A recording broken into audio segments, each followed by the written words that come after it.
আরে বাহ, কি সৌভাগ্য আমার! রোজ রোজ শিকারের নামে কয়েকশো কিলোমিটার দৌড়াবার পর খেতে পাই আমি। আর আজ যে কার মুখ দেখে উঠেছিলাম যে দিনের শুরুতেই একটা কচি হরিণের বাচ্চা আমার সামনে হাজির। ঈশ্বর যে কেন আমার উপর এত দয়া দেখাচ্ছেন কে জানে।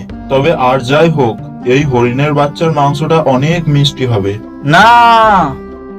আরে বাবা, এ তো আর একটা হরিণ। আজকে যে আমার কি লটারি লাগলো কে জানে। আজকের দিনটাকে আমি স্বর্ণের অক্ষরে লিখে রাখবো। তোমার আমি পায়ে পড়ছি, তুমি আমার ছানাটাকে ছেড়ে দাও। আমি তোমার কাছে ওর প্রাণ ভিক্ষা চাইছি, ছেড়ে দাও তুমি ওকে। ঠিক আছে, তোকে আমি ছেড়ে দিচ্ছি, কিন্তু তোর ছানার বদলে তোকে খেয়েই আমি দিন শুরু করব। চাইলে আমি তোকে আর তোর ছানাকে দুজনকেই খেয়ে ফেলতে পারি, বুঝলি? কিন্তু আমি সেই দিক থেকে খুব দয়ালু, তাই তুই যদি চাস তাহলে তোর বিনিময়ে আমি তোর ছানাকে ছেড়ে দিতে পারি। তুমি যদি আমার বিনিময়ে আমার ছানাটাকে ছেড়ে দাও, তাহলেও তো সে এমনিতেই না খেয়ে মরে যাবে, কারণ সে এখনো ঘাস খেতে শিখেনি, তাই সে এমনিতেই মারা যাবে। তাহলে কি করবি তুই দেখ, পরে আবার আমার দোষ দিস না যে তোর ছানাটা আমার জন্য মারা গেল। তাই তুই এখন যা করবি ভেবেচিন্তে কর। তুমি যখন আমার উপর একটা দয়া করছো, তখন আর একটা দয়া করতে পারবে? তুমি যদি আমাকে 4 দিন পরে খাও, তাহলে আমি আমার ছানাটাকে ভালো করে ঘাস খাওয়া শিখিয়ে দিতে পারবো।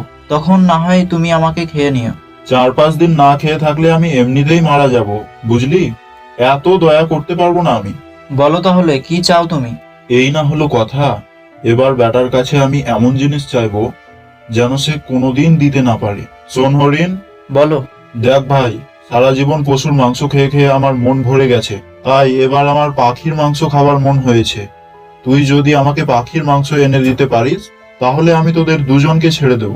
পাখির মাংস কোথায় পাবো আমি? বেটা বাঘটা তো দেখছি আমাকে ভালোই ফাঁদে ফেলার চেষ্টা করছে, কিন্তু কিছু করারও তো নেই আমার। কি ভাবছিস, পারবি না? হ্যাঁ হ্যাঁ, পারবো। আমি যে করেই হোক পাখির ব্যবস্থা করছি। এবার আমাদের ছেড়ে দাও তুমি। তোদের দুজনকে যদি ছেড়ে দিই, তাহলে কি প্রমাণ আছে যে তোরা আবার ফিরে আসবি? কিন্তু এখান থেকে না যেতে দিলে আমি পাখি কিভাবে আনবো? তুই যা, কিন্তু তোর ছানাটা আমার কাছে থাকবে। কালকের মধ্যে যদি পাখি আনতে না পারিস, তাহলে ভেবে নিস যে তোর ছানাটা আর পৃথিবীতে বেঁচে নেই। যদি তোর ছানাকে বাঁচাতে চাস, তাহলে কালকের মধ্যে একটা বড় পাখি নিয়ে চলে আসিস। ঠিক আছে, তাই হলো। আমি কালকের মধ্যেই পাখি নিয়ে আসবো। ঠিক আছে, যা, তাই হলো।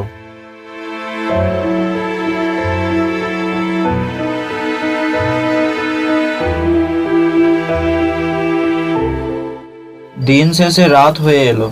কোথায় পাবো আমি পাখি? আর পেলেও বা কি বলে নিয়ে যাব, কিচ্ছু মাথায় আসছে না। কাল যাব বাঘের কাছে, বলবো যে আমার ছানাটাকে ছেড়ে দাও আর তার পরিবর্তে আমাকেই খাও। এটা ছাড়া আর কোনো উপায় দেখতে পাচ্ছি না আমি।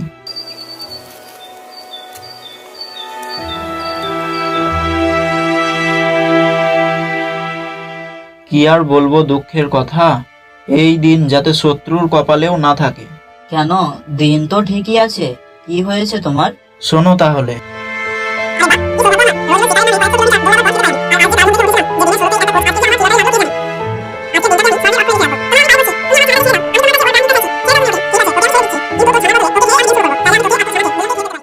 আচ্ছা, এই ব্যাপার। বাঘের পাখির মাংস খাবার শখ হয়েছে, তাহলে চলো, আমাকে নিয়ে চলো তার কাছে। এ তুমি কি বলছো? সবকিছু জানার পরেও তুমি যাবে? হ্যাঁ, যাব। আসলে জীবনটাই বা কয়দিন কার বলো, আজ আছে কাল নেই। চলো দেখি কত বড় বাঘ।